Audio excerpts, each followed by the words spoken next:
шоми панҷшанбе 8 ноябр дар барномаи пахши мустақими минбари андеша раиси ҷамоати деҳоти пахтаобод умеда негматуллоева ва раиси ҷамоати деҳоти сешанбе саодат умарова ташриф меоранд. умеда негматуллоева мегуфтед ки имрӯз дар ҷамоати деҳоти пахтаобод мардум бештар бо кадом масъалаҳо ба ҷамоати деҳот муроҷиат мекунанд? имрӯзҳо ба ҷамоати деҳоти пахтобод шаҳрвандон бо масъалаҳои гуногун муроҷиат менамоянд.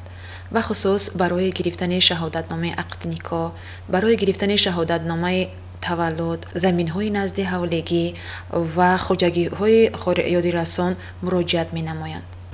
саодат умарова мегуфтед ки имрӯз дар ҷамоати деҳоти сешанбеи шаҳри Турсунзода вобаста ба таҷлили 30-солагии истиқлолияти давлатии ҷумҳурии Тоҷикистон чӣ гуна нақшачорабиниҳо таҳия мегардад ва корҳои ободонӣ чӣ гуна бароҳ монда шудааст?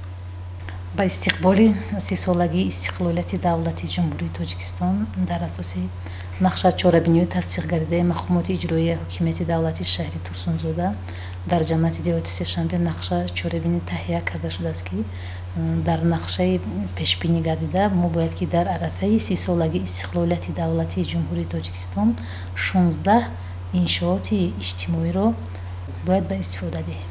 шаҳрвандон метавонанд суолҳои худро вобаста ба муроҷиати шаҳрвандон, гирифтани заминҳои назди ҳавлигӣ ва дигар масъалаҳои доир ба самти ҷамоати деҳот ба рақамҳои 933 11 35 35, 933 44 20 20 ва 227 52 ба телевизиони Регар ирсол намоянд. шоми панҷшанбе соати 19:30 минбари андеша.